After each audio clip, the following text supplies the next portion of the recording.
그런즉 너는 오늘 위로 하늘에나 아래로 땅에 오직 여호와 하나님이시오 다른 신이 없는 줄 알아 명심하고 오늘 내가 네게 명령하는 여호와의 규례와 명령을 지키라. 너희와 내 손이 내 후손이 복을 받아 네 하나님 여호와께서 내게 주시는 땅에서 한없이 오래 살리라. 병든 자를 불쌍히 여기시고 고쳐주신 하나님 아버지, 상한 몸과 마음 그대로 주님 앞에 서 있는 저희를 긍휼히 여겨 주옵소서. 끊임없이 찾아오는 육신의 고통 때문에 약을 의지하였고 마음의 중심도 덩달아 약해져서 지난 한 주간 고통 중에 지냈나이다. 오늘 그렇게 기다리고 삼아둔 주일이 되어 성전에 나온 저희는 십자가를 지신 예수님만 바라보나이다.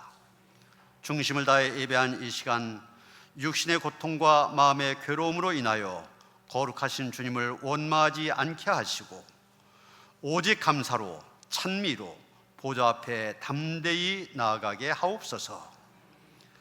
한 번도 병든 자를 외면하지 않으셨던 예수 그리스도의 이름으로 기원하옵나이다. 아멘.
하나님은 통회한 마음으로 나온 삶들을 물리치지 않으십니다. 이제 우리 모두 함께 진정으로 우리들이 저지른 죄를 뉘우치고 고백합시다. 우리 죄를 속량하시기 위하여 십자가를 지신 예수님, 주님께서 보혈을 흘리신 십자가 앞에서 회개합니다. 저에게는 마음으로 지은 죄가 있습니다. 심히 교만하여 하나님의 도움이 없이도 잘 살 수 있을 것이라 여겼습니다. 그리하여 기도하지 않았고 성경 말씀에 귀를 기울이지 않았으며 성령님의 자비로운 권고에도 마음의 문을 닫고 살았습니다. 미련하게도 나의 경험과 거짓말을 따라 살다 보니 하나님의 영광을 가리는 행동도 많이 했고 이웃에게 아픔을 주는 말도 많이 했습니다. 때로는 재물욕에 사로잡혀 의로움을 버리고 세인들에게 지탄받는 선택을 할 때도 있었습니다. 하나님 아버지의 뜻을 따라 떠나 죄악 중에 살았던 이 모든 죄를 용서해 주옵소서. 십자가의 보혈로 우리의 몸과 마음을 깨끗하고 정결하게 씻어 주옵소서.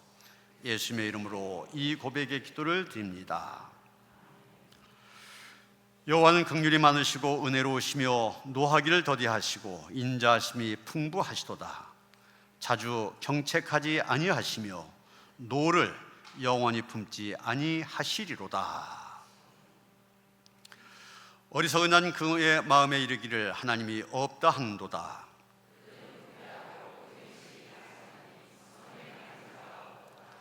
여호와께서 하늘에서 인생을 굽어 살피사 지각이 있어 하나님을 찾는 자가 있는가 보려 하신즉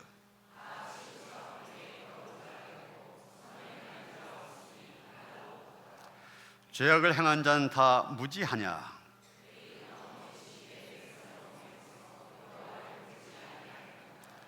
그러나 거기서 그들은 두려워하고 두려워하였으니 하나님이 의인의 세대에 계심이로다.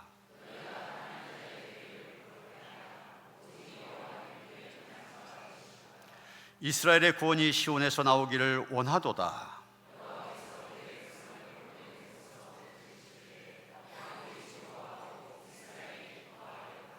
아멘.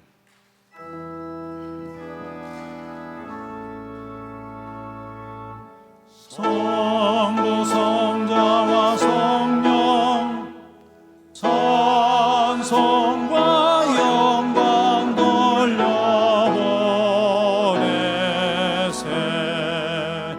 대초로 지금까지 또 영원 무궁토록 성삼위께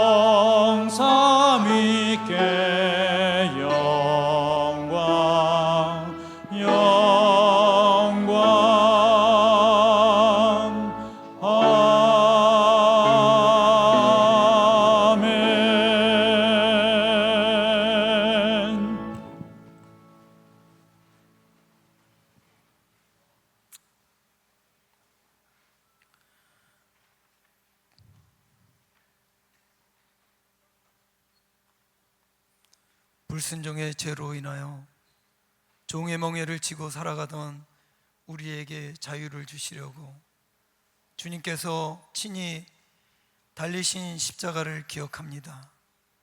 우리의 연약함으로는 감당할 수 없고 고통을 너무나 잘 아시기에 행하신 하나님의 사랑을 헤아릴 수도 갚을 수도 없음을 잘 압니다. 그 신은혜로 우리를 자녀 삼아 주시고 거룩한 백성 삼아 주셔서 담대함으로 예배의 자리에 나올 수 있도록 불러주신 하나님을 찬양합니다. 연약하여 넘어지려 할 때 친히 찾아오셔서 안아주시고 위로하심에 진실로 감사를 드립니다. 한 주간 삶의 자리에서 하나님이 기뻐하시는 뜻대로 살지 못한 우리들의 연약한 모습을 불쌍히 여겨주시고 이 시간 드려지는 예배를 통하여 새롭게 은혜와 능력을 더딥혀 주시옵소서. 하나님 아버지, 이 나라 대한민국을 위해 기도합니다. 주님께서 우리 민족의 지난 걸음을 인도하셨듯 앞으로의 길도 주님의 뜻 가운데 이끌어 주시기를 간구드립니다. 화합과 사랑으로 하나 되게 하시고 불의가 아니라 정의가 강물처럼 흐르는 나라가 되게 하옵소서. 정치, 경제, 교육, 문화 모든 영역이 하나님의 공의와 진리로 바로 서게 하시고 특별히 위정자들에게는 하나님을 두려워하는 마음과 국민을 섬기는 겸손을 허락하여 주시기를 원합니다. 갑작스러운 폭우로 생명과 삶의 터전을 잃은 이웃들을 위하여 기도합니다. 그들을 위로하여 주시고 피해 복구가 속히 이루어져 일상이 속히 회복되길 원합니다. 주님께서 우리의 정부와 지방자치단체에 지혜와 용기를 더하사 국민의 생명과 안전을 지키는 모든 일에 최선을 다하게 하시며 서로를 돌아봐 협력하여 이 어려움을 극복하게 하여 주시옵소서. 하나님 아버지, 노년교회를 위해 기도합니다. 이번 주간에 우리의 다음 세대들이 이어지는 여름 성경학교와 중고등부 해남 단기 선교와 수련회를 통해 심겨진 하나님의 말씀이 옥토에 뿌려진 씨처럼 풍성한 열매로 맺어지기를 원하오니 이들의 평생 삶 가운데서 살아 역사하시는 주님의 은혜를 경험하는 시간들이 되었으면 좋겠습니다. 주님께서 맡기신 사명을 붙들고 캄보디아로 나간 선교사님과 그 가정과 분리 개척한 교회들을 기억하여 주시기를 원합니다. 모든 것이 부족하지만 주님께 받은 사랑에 감격하여 기쁨으로 감당하는 줄 믿습니다. 채우시고 도우시는 손길을 경험할 수 있도록 환경의 문을 열어주시고 가정 모두의 안전을 불꽃 같은 눈동자로 지켜주시기를 간절히 소원합니다. 치료하시는 하나님, 육신의 연약함으로 신음 중에 있는 노년에 사랑하는 지체들의 기도를 기억하여 주시고 자리자리마다 친히 찾아가셔서 위로하여 주시는 주님을 경험하는 시간이 되어지길 소망합니다. 내가 그의 옷에만 손을 대어도 구원을 받으리라는 고백으로 혈류증을 치유받은 여인과 같은 강한 믿음을 보시고 회복의 영을 부어주셔서 이전보다 더 강건함으로 일어서게 하여 주시기를 원합니다.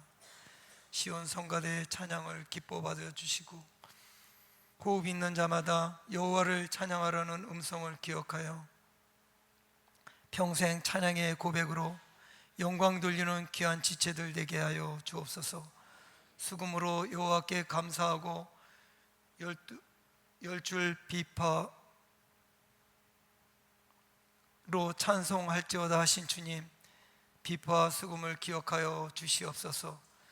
저들이 드리는 헌신과 수고가 기쁨과 감사의 온전한 고백이 되게 하여 주시고 이들의 찬양의 메아리가 되어 하나님이 기뻐 받으시는 예물이 되게 하옵소서.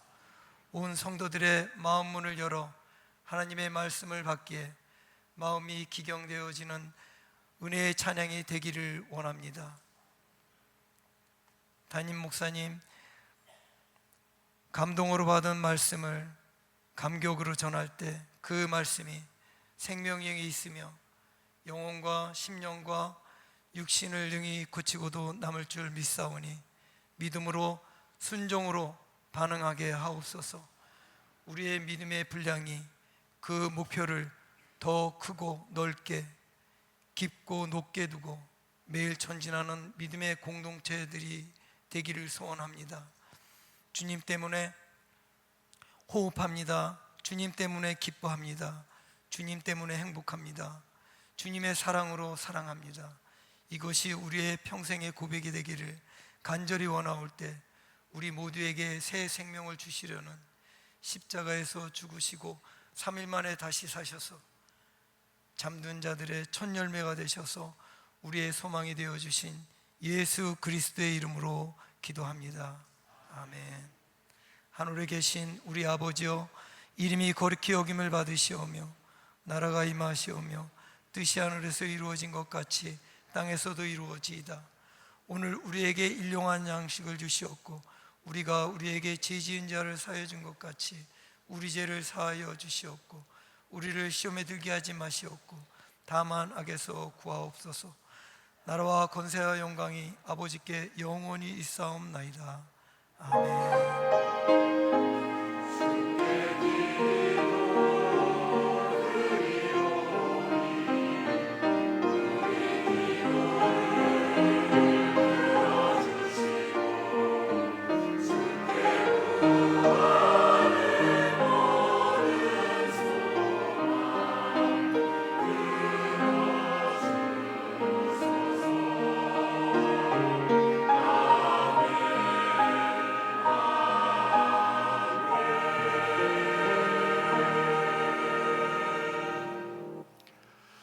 오늘 우리에게 주신 하나님의 말씀 시편 85편 1절부터 13절까지의 말씀입니다. 구약성경 865쪽입니다.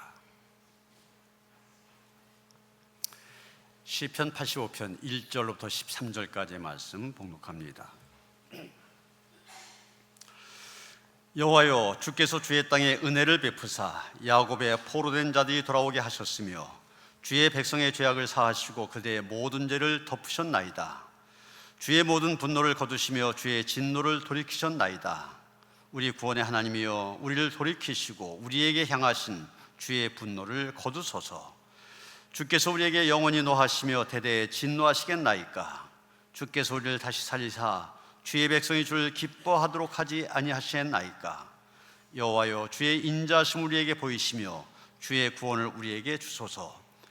내가 하나님 여호와께서 하실 말씀을 들으리니 무릇 그의 백성 그의 성도들에게 화평을 말씀하실 것이라. 그들은 다시 어리석은 대로 돌아가지 말지로다. 진실로 그의 구원이 그를 경외한 자에게 가까우니 영광이 우리 땅에 머무르리이다. 인애와 진리가 같이 만나고 의와 화평이 서로 입맞추었으며 진리는 땅에서 솟아나고 의는 하늘에서 굽어보도다. 여호와께서 좋은 것을 주시리니 우리 땅이 그 산물을 내리로다. 의가 주의 앞에 앞서가며 주의 길을 닦으리로다. 아멘.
아멘. 할렐루야. 한 청년이 자기가 일생을 살아가면서 꼭 갖고 싶은 것, 그런 것들 종이에 하나둘 적어봤습니다. 적어봤더니 건강, 지식, 명예, 사랑, 권력, 돈, 이런 것들을 적게 됐습니다. 이 청년이 그 적은 것들을 평소에 존경하는 선생님 찾아서 뵙고 그걸 보여드렸습니다. 선생님이 그 종이를 한참 들여다보니 말합니다. 다 좋은 소원들이로구만. 그런데 가장 중요한 것을 빠뜨렸어. 그게 없으면 이 모든 것을 소유해도 소용이 없을 텐데. 청년이 깜짝 놀라 묻습니다. 선생님, 그게 뭔가요? 가르쳐 주십시오. 그랬더니 선생님, 청년이 종이에 적은 것들 펜으로 쭉 그어버리고는 그 밑에 이렇게 적었습니다. 마음의 평화. 청년이 큰 감동을 받았습니다. 이것을 계기로 해서 나중에 마음의 평화라는 제목의 책을 저술해서 베스트셀러가 되었습니다. 바로 노만 조슈아라는 사람의 이야기입니다. 여러분, 우리 인생을 살아가면서 가장 중요한 것 바로 평화입니다. 그런데 안타깝게도 현대인들의 마음속에 뿐만이 아니라 가정에도 사회에도 세계에도 이 평화가 없습니다. 곳곳에 불화와 갈등, 불안과 근심, 다툼과 전쟁이 있습니다. 여러분, 러시아와 우크라이나 전쟁 벌써 4년 정도 계속되어지고 있는데 끝날 줄 모르잖아요. 트럼프가 내가 대통령 되면 금방 끝내겠다 했지만은 끝나지 않고 있습니다. 우크라이나 군대 총사령관을 지냈다가 지금은 영국 대사로 있는 잘루준이라고 하는 사람은 이런 경고를 했습니다. 이 전쟁 쉽게 끝나지 않는다. 2033년까지 계속될 수 있다. 이스라엘과 팔레스타인 간의 전쟁도 2년 가까이 계속되고 있는데, 이스라엘이 가자 지구에 대한 식량 보급을 제한하면서 지난 23일, 며칠 전이죠. 그때부터 3일 동안 발생한 아사자, 굶어 죽은 사람이 43명이나 된대. 사흘 동안 굶어 죽은 사람이, 전쟁 때문에. 그런데 여러분, 이런 무기를 갖고 하는 전쟁만 있는 것도 아닙니다. 트럼프, 관세, 전쟁, 이런 헤드라인이 나오지 않습니까? 관세 갖고 싸우는 거 전쟁이라고 표현하고 있어요. 여러분, 미국이 우리나라를 비롯하여 일본이라든지 유럽의 나라들 혈맹이라 부르고 있는데, 혈맹이라고 부르는 이런 나라들과 관세 문제 때문에 전쟁을 치르고 있습니다. 자연의 역습, 이런 말도 많이 들어보셨죠? 역습이란 말도 전쟁 용어 아닙니까? 지금 자연과도 전쟁을 하고 있어요. 어저께 경기도 광주 최고 기온이 40.5도까지 올라갔답니다. 그래서 지금 200년 만에 폭염만 얘기하지 않잖아요. 겨울에는 뭐 최강의 추위, 100년 만에 산불, 지난 봄에 100년 만에 수해, 이런 용어들 이제 너무 쉽게 접하게 됩니다. 왜 이런 극단적인 기후변화가 일어났느냐? 기상 전문가들은 그렇게 얘기합니다. 화석 연료를 너무 쓰다 보니 지구 온난화가 생기고 이것의 역습이 이런 결과를 가져왔다는 겁니다. 다른 말로 자연의 보복이 시작되었다, 이렇게 얘기합니다. 코로나19 같은 전염병도 지구 온난화의 결과라고 얘기하지 않습니까? 여러분, 분명 사람들에겐 평화가 필요하고 사람들은 평화를 원합니다. 그런데 세상은 이렇게 정반대 방향으로 나가고 있는 것입니까? 왜 평화라는 말보다도 전쟁과 다툼의 소리를 더 많이 들어야 되는 것입니까? 그런 가운데 우리는 성경을 통하여 참 반가운 말씀을 접하게 됩니다. 10절 11절 말씀입니다. 인애와 진리가 같이 만나고 의와 화평이 서로 입맞추었으며 진리는 땅에서 솟아나고 의는 하늘에서 굽어보도다. 이 구절 새 한글 성경으로 보면 좀 더 시적으로 표현했기 때문에 제가 다시 한번 읽어드립니다. 한결같은 사랑과 진실이 서로 만나네. 공의와 평화가 서로 입맞춤하네. 진실이 땅에서 돋아나고 공의가 하늘에서 굽어보네. 우리 성경에 인애라고 한 말, 다른 성경에서는 사랑이란 말로 번역하였습니다. 사랑, 진리, 공의, 평화. 사실 우리 기독교에서 가장 중요하게 여기는 낱말들인데 한 구절에 다 나와 있습니다. 사랑과 진리가 같이 만나고 공의와 평화가 입맞춘 모습, 진리가 땅에서 솟아나고 공의가 하늘에서 굽어본 모습, 얼마나 아름다운 모습입니까? 이 아름다운 모습을 우리나라에서 그리고 온 세계에서 볼 수 있어야만 됩니다. 아니, 보게 해야 될 사명을 하나님께서 우리에게 주셨습니다. 오늘 본문 8절을 보면 시편이 이런 말합니다. 내가 하나님 여호와께서 하실 말씀을 들으리니 무릇 그의 백성 그의 성도들에게 화평을 말씀하실 것이라. 여기 화평을 하나님께서 말씀하셨다고 했습니다. 다시 말하면 화평이라고 하는 것, 평화라고 하는 것, 하나님께서 명령하신 것이라는 얘기입니다. 지금 시편 기자는 하나님께로부터 자기가 이 화평화의 축복을 받아서 이 평화의 축복을 전한 대리자가 되었음을 고백하고 있는 것입니다. 예수님께서 이 땅에 오실 때, 베들레헴 마을간에 탄생하셨을 때 저 들판의 천사들 어떻게 노래했습니까?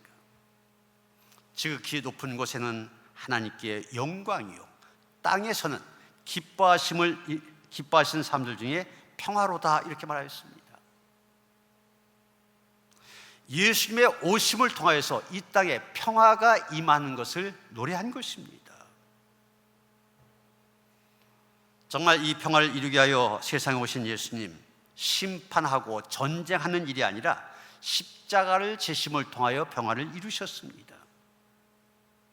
십자가를 통하여 하나님과 인간 사이에 막힌 담을 헐어주셨습니다. 유대인과 이방인 사이에 막힌 담을 헐고 화목하게 만들어 주셨습니다. 그리고 제자들 택해서 부르신 것도 이 평화를 이루기 위해서입니다. 팔복 가운데 하나 뭐라고 하셨습니까?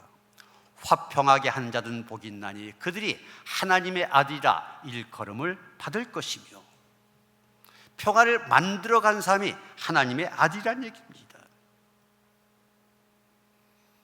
그러게 우리 그리스도인들, 하나님께서 주신 이 평화를 스스로가 누릴 뿐만이 아니라 더 나아가 이 평화를 다른 사람들과 나눌 수 있어야만 됩니다.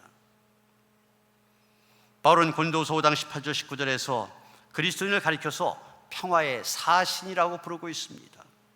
우리를 자기와 화목하게 하시고 또 우리에게 화목하게 하는 직분을 주셨으니, 이 직분이 바로 평화의 사신이 되는 것입니다. 화목하게 한 말씀 우리에게 부탁하셨느니라. 오늘 본문인 이 시편 85편 어떤 배경에서 쓰여졌을까? 1절을 보시면 여호와의 주께서 주의 땅에 은혜를 베푸사 야곱의 포로된 자를 돌아오게 하셨으며, 이렇게 말하고 있습니다. 이때는 이스라엘 민족이 바벨론에 포로 잡혀 돌아갔다가 해방이 되어져서 고국으로 돌아온 때, 이때라고 얘기하고 있습니다. 그렇기 때문에 이 시편 85편 좋은 형편에서 기록된 시가 아닙니다. 이스라엘 백성들 지금 포로 생활에서 돌아왔습니다. 그런데 돌아와 보니 여러 가지로 형편이 좋지 않습니다. 당장 눈앞에 보이는 광경을 보면 황폐한 땅 위에 불안과 공포를 안고 서 있는 이스라엘 민족의 모습이 보여집니다. 분명 이들이 포로 상태에서 해방되었을 때 기쁨이 있었습니다. 그러나 그 기쁨 잠시뿐이었습니다. 이제 이 황폐해진 가나안 땅에서 살아가야 되는 미래, 막막하기만 합니다. 주변 아직도 원수들이 득실거리고 폐허에 다시금 나라를 재건해야만 됩니다. 바로 이때 그 어려움을 믿음으로 극복하기 위해 부른 노래가 바로 이 시편 85편입니다.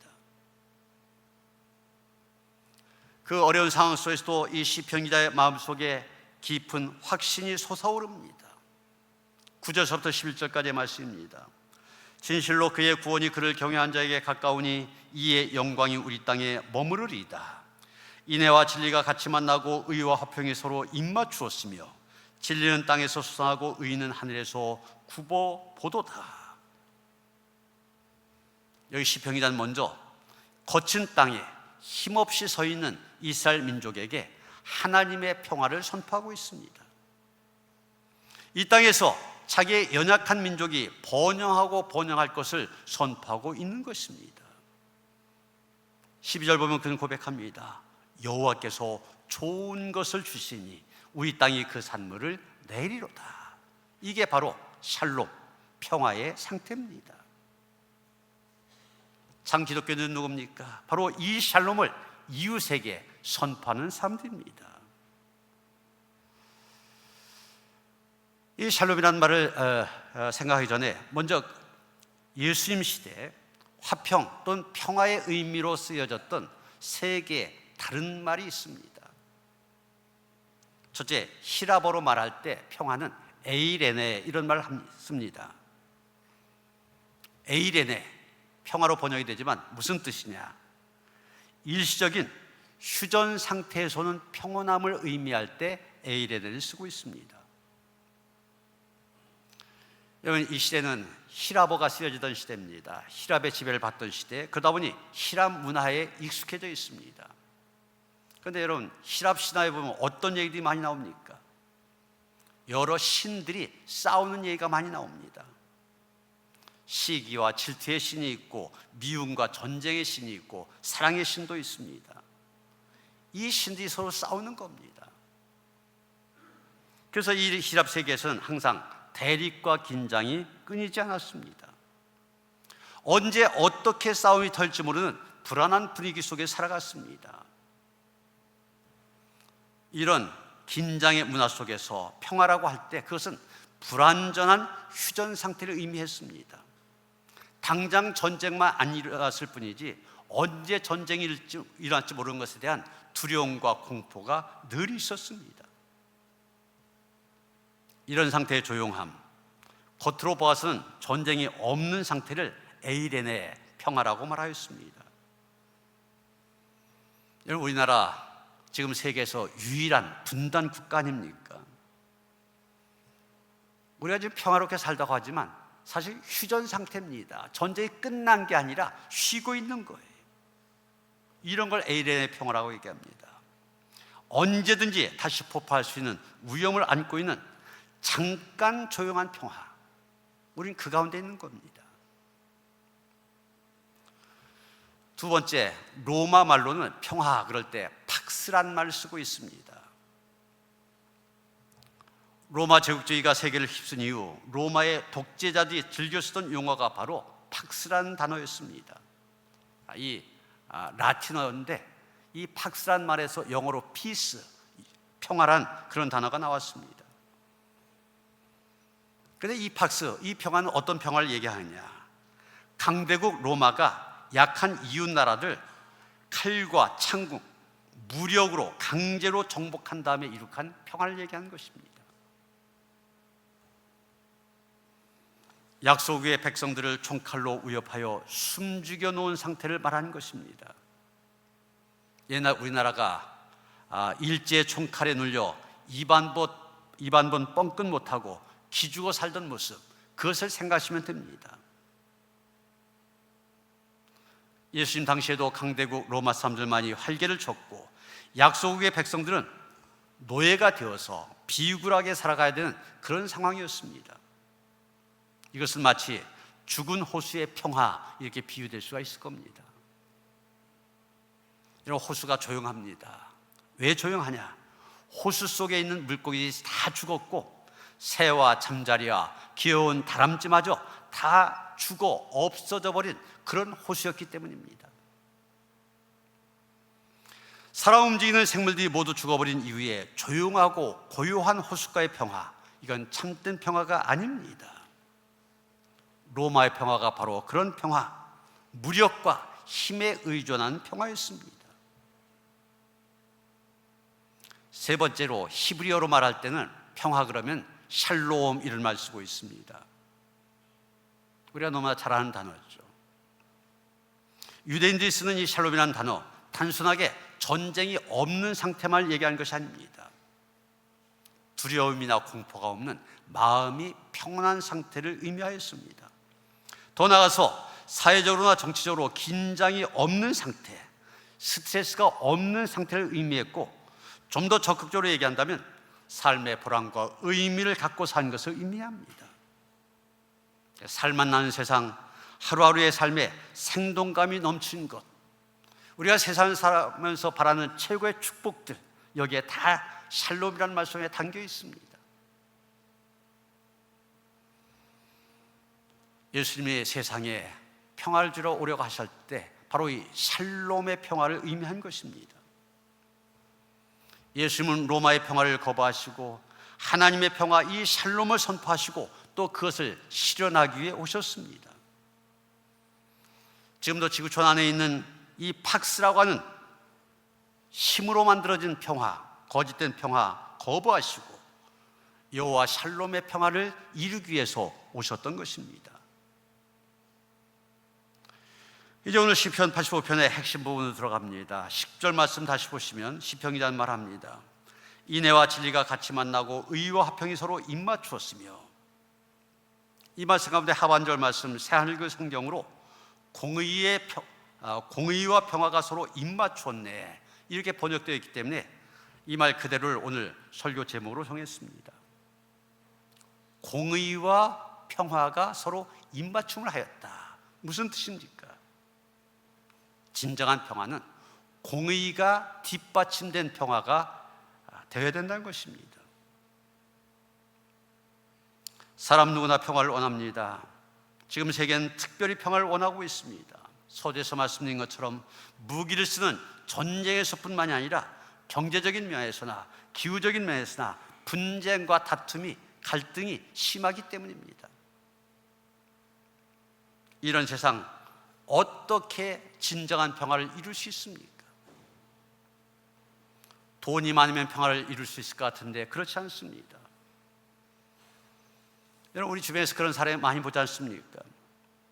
조용한 집안에 갑자기 돈이 많이 생기면서 가족들 사이에 갈등이 생깁니다.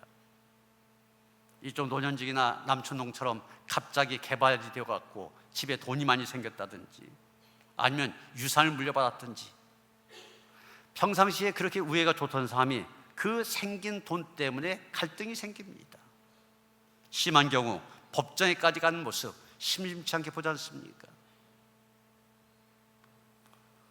서부 아프리카에는 감비아라는 나라와 또 시에라리온 있는데, 여러분 보시는 것처럼 시에라리온 있고 그 하나 위에 감비아라는 나라가 있잖아요.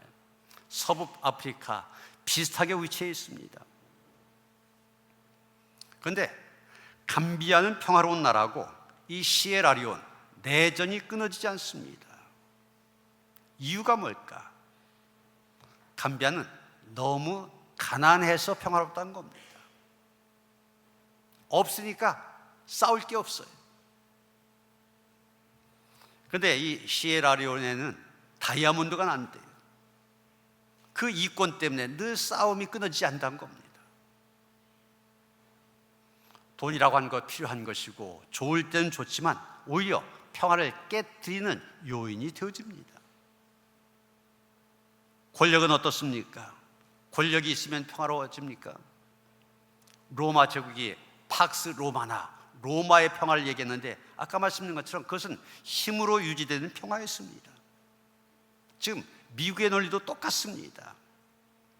세계 평화를 위해서는 자기들이 핵을 만들어 세계 평화를 위해서 핵을 만들어서 보유하고 있다고 얘기합니다.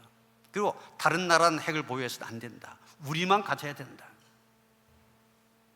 그러나 여러분, 권력으로 억누리면은 잠시 평화를 얻을 수는 있을 것입니다. 그러나 그것은 위장된 평화입니다. 언제라도 깨질 수 있습니다. 때는 권력 때문에 더 불안해하고 평화를 누리지 못한 것을 보게 됩니다. 최고의 권력자 대통령 아닙니까? 그런데 대통령 최고 권력의 정점에 있는 사람이지만 늘 불안합니다.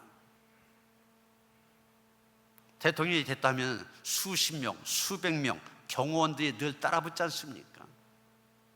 왜 그렇습니까? 이 깡패를 보면 그 보스 폼 잡으려고 많은 부하들을 거느리고 다닙니다.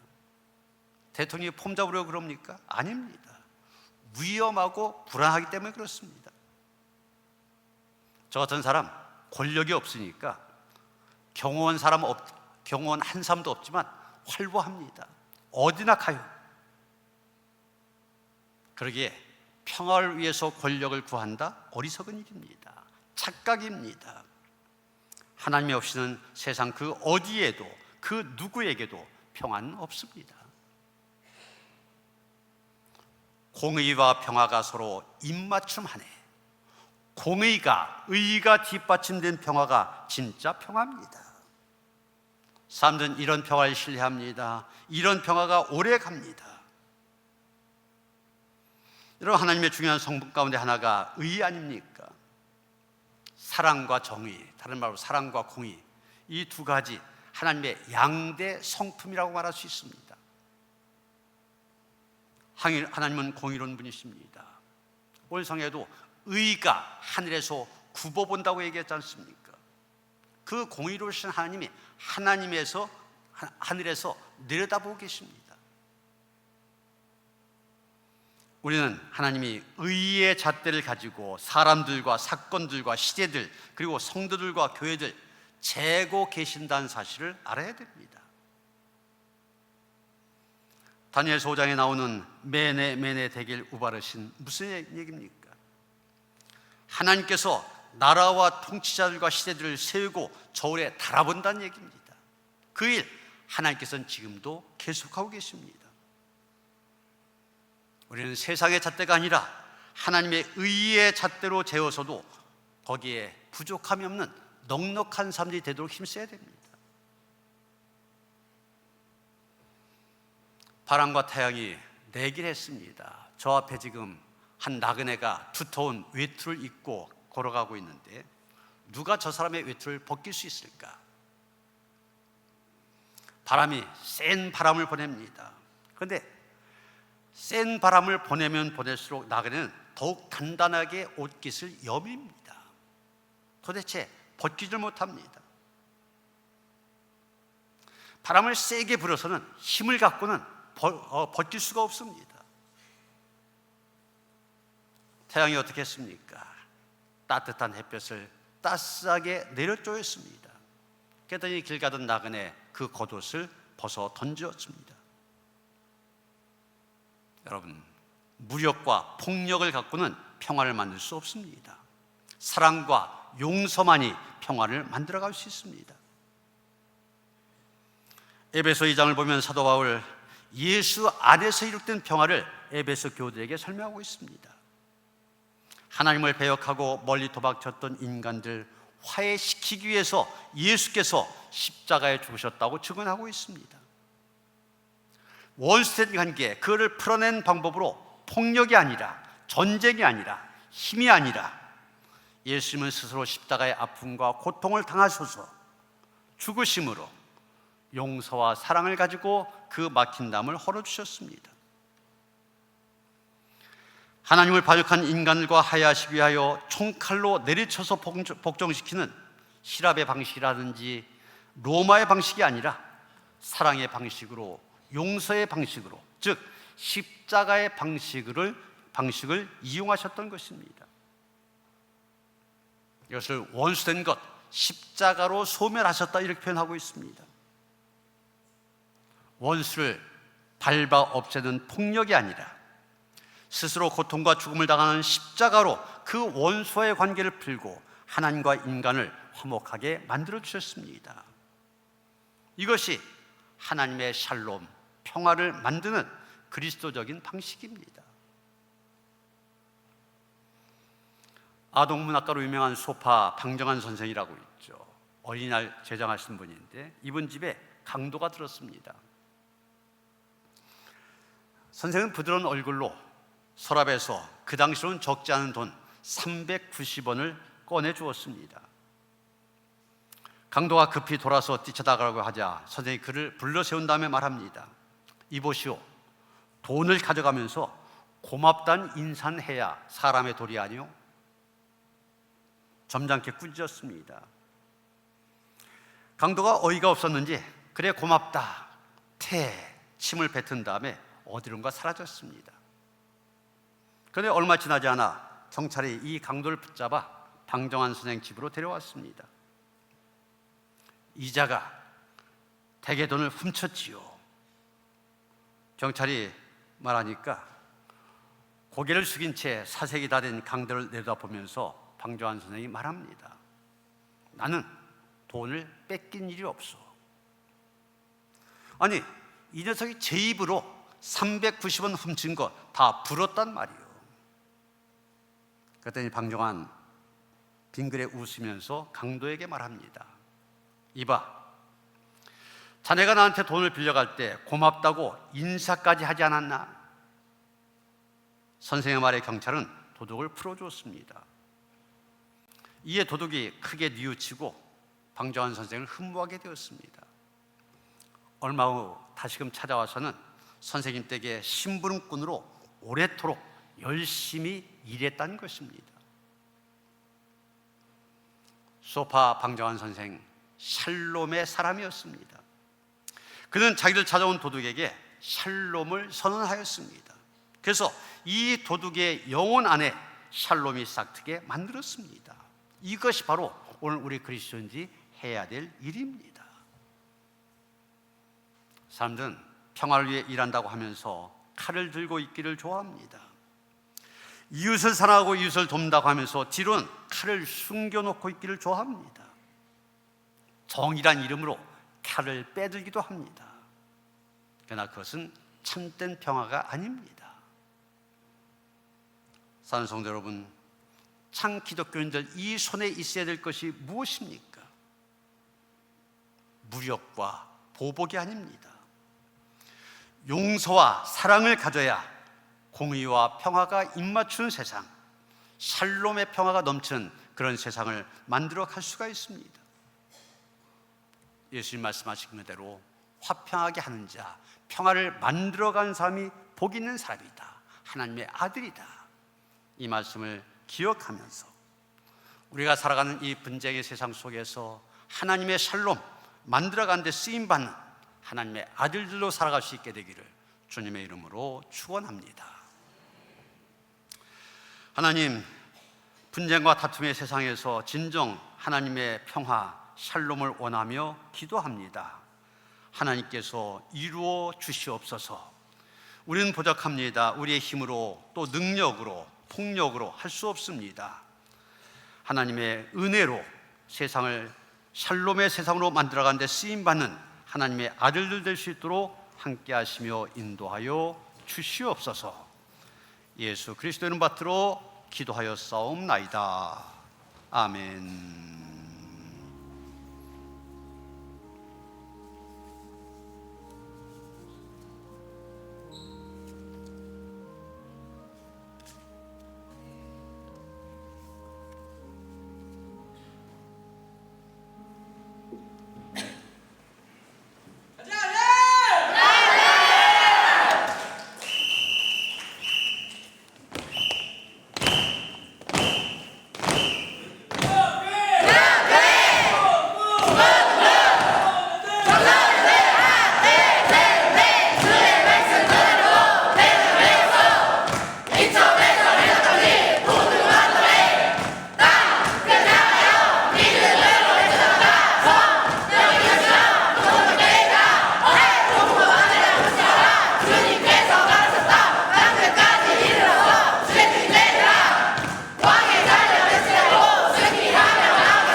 아멘. 우리 믿음의 선진들의 수고와 헌신이 있었기 때문에 우리가 복음을 받아들이고 지금 예수 안에서 하나님께서 주신 구원과 영생의 삶을 누리고 있는 줄 믿고 감사를 올려드립니다. 우리가 은혜를 받았기 때문에 이 은혜를 나누길 원합니다. 선교에 힘쓰는 하나님의 백성들 되어지기를 원합니다. 그런 마음으로 오늘 하나님 앞에 예배하며 또 귀한 물질도 올려드립니다. 우리가 드리는 헌금이 하나님의 선교에 귀하게 쓰임받게 하여 주시옵소서. 우리 중고등부가 앞장서 선교를 나아가지만 우리가 기도하며 물질로 후원하여 이 귀한 은혜의 빚을 지는 일에 다 동참할 수 있도록 함께하여 주시옵소서. 하나님께 올려진 이 물질 친히 축사하시사 쓰여진 곳곳마다 예수 그리스도의 기쁜 소식 복음이 전해지는데 쓰임받게 하시옵소서. 우리 주 예수 그리스도 이름 받들어 간절히 축원하며 기도하옵나이다. 아멘.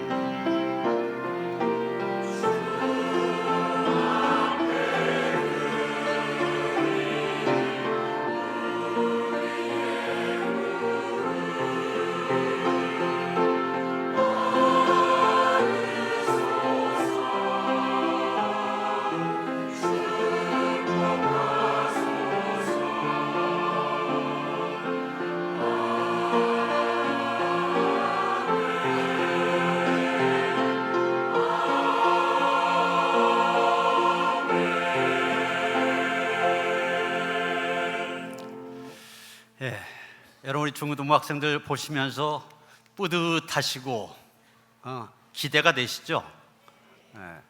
오늘 밤 11시에 출발해서 내일 아침배를 타고 섬에 들어가야 되기 때문에 밤에 출발합니다.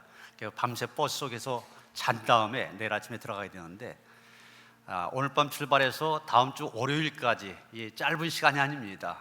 우리 중고등부 학생들이 시간을 내서 선교를 간다고 하는 거 쉬운 일이 아닌데 우리 많은 학생들이 이렇게 헌신해서 68명이 가게 됩니다. 가서 우리 이제 학생들은 이렇게 교회를 중심으로 해서 경로잔치를 하면서 지역 주민을 초청해서 선교를 하고 또 아파트 전도도 하고 버스킹도 하고 또 그 지역의 청소년들과 연합해서 찬양 집회도 하고 여러 가지 행사를 계획하고 있습니다. 또 우리 기술봉사팀이 6분이 또 같이 가셔서 LED 등 달아주는 일을 합니다. 이 귀한 일들 이번 한 주간 동안 하게 되는데 위해서 이제까지도 많이 기도하시고 후원하셨는데 더 기도해 주시길 부탁을 드립니다. 우리 너의 가는 길에 축복하면서 파송하는 찬양을 함께 부르도록 하겠습니다. 우리 학생들의 앞에 향하여 손을 내미시고 축복하며 찬송하시겠습니다.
세상은 내 안에서 주님의 영광 보리라.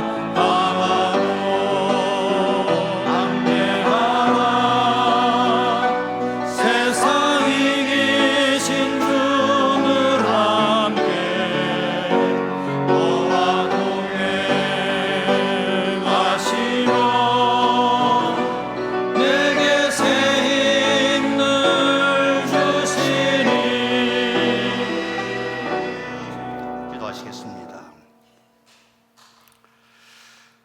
사도 바울이 마게도니아인들로부터 어서 오라 환상을 보고 그 음성에 순종하였던 것처럼 우리 중고등부 학생들 해남 땅끝 마을에서 어서 오라 하는 환상을 볼 수 있게 하시고 그 말씀에 순종하여 나아갈 수 있게 하시니 감사드립니다.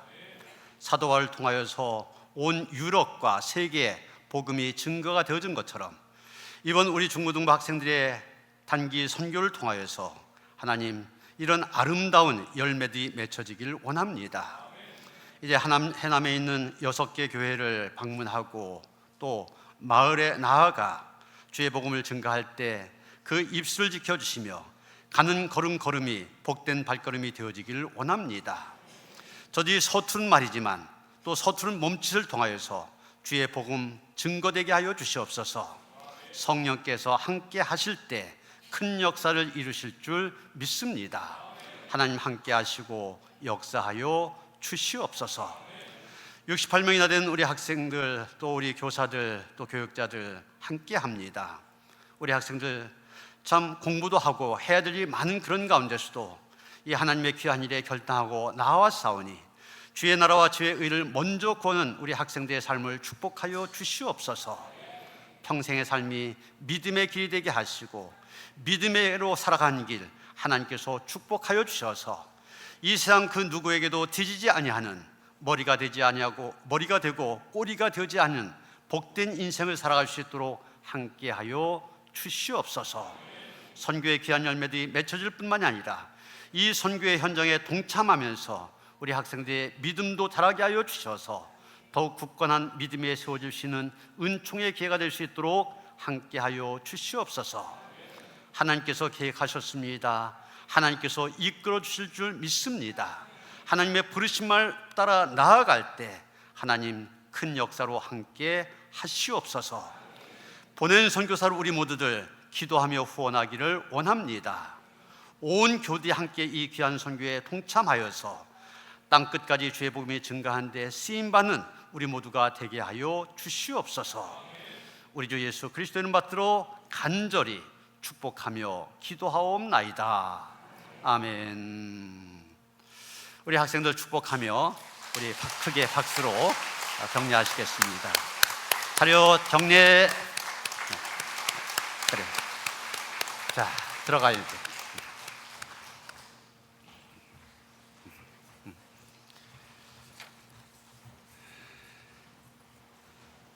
오늘 소그룹 예배 사역팀별 예배로 드립니다. 사역팀별로 잘 모여주시고요. 말씀드린 것처럼 중고등부 단기 선교 또 기술봉사팀 선교를 위해서 계속 기도해 주시길 바랍니다. 또 교육부 여름 행사 계속 이어지고 있습니다. 주보를 참고하시면서 계속 기도해 주시기를 바랍니다. 박재욱 장로님, 문기성 집사님 병원에 입원하셨습니다. 위에서 기도해 주시길 바랍니다. 신수견 권사님 모친께서 소청하셔서 부평에 있는 세림병원 장례식장에 지금 빈소가 마련되어 있습니다. 오늘 입관 예배 1시 20분에 교회에서 출발합니다. 함께 하시고요. 조복심 집사님 하나님의 부르심을 받으셨습니다. 주님의 위로가 함께 하시기 바랍니다. 새 가족 소개합니다. 허인혜 권사님, 최건석 권사님 잠깐 자리에서 일어서실까요?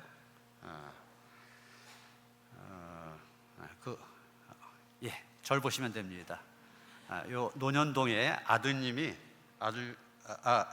요 논현동의 아들과 딸 노인 요양보호센터 우리 전에 이경 성도님이 하셨는데 그걸 인수받아서 하시게 되었습니다. 오늘 우리 교회 등록하시게 된 한영의 노래 함께 부릅니다. 주의 사랑으로 환영합니다. 주의 사랑으로 환영합니다. 영계담의 안에서 주의 영광을 보내 주의 사랑으로 환영합니다.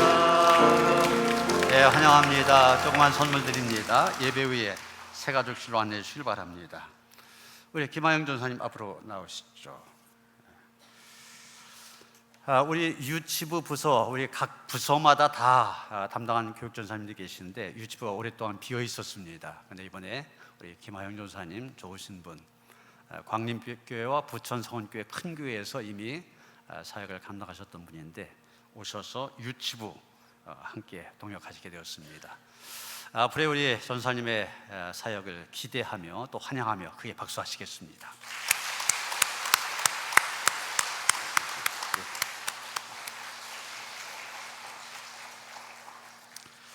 다 일어나셔서 412장 찬송하시겠습니다.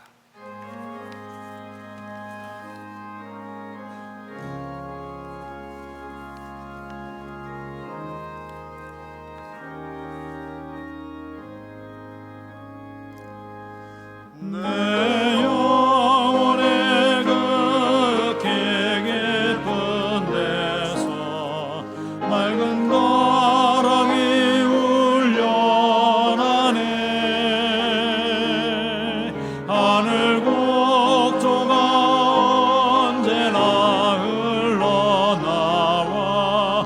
내 영혼을 고이 싸네.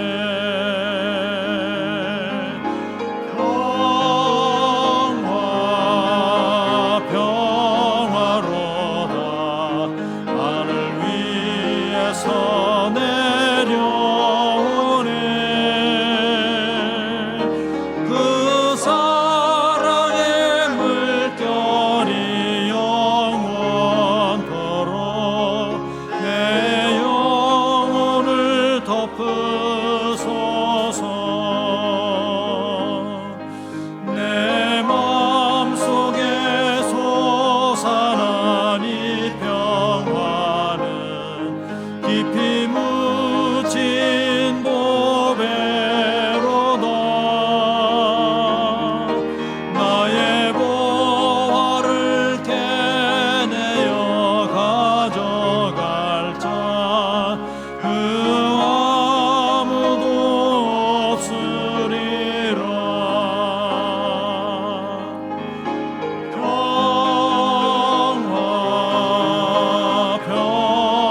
평화로다. 하늘 위에서 내려오네.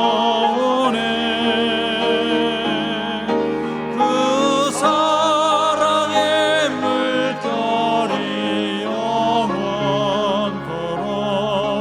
내 영혼을 덮으소서.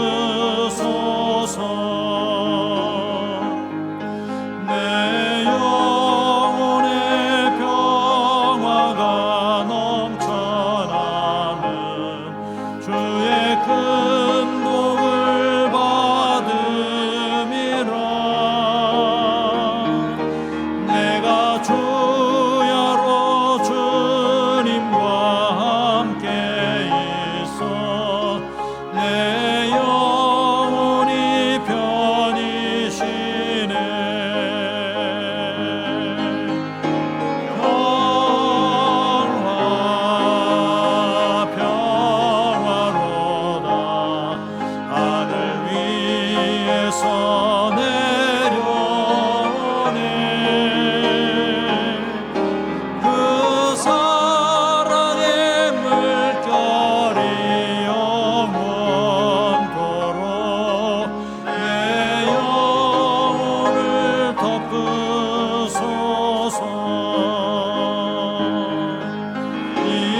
주 예수 그리스도의 은혜와 하나님 아버지의 그 극진하신 사랑과 성령의 감화감동 역사하심이 화평을 만드는 자 하나님의 아들로 부르심을 받아 이 일에 헌신하며 이 땅에 하나님의 샬롬을 만들어가기를 원하며 구하며 다짐한 모든 성도들 가운데 이제로부터 영원토록 함께 하시옵기를 간절히 축원하옵나이다.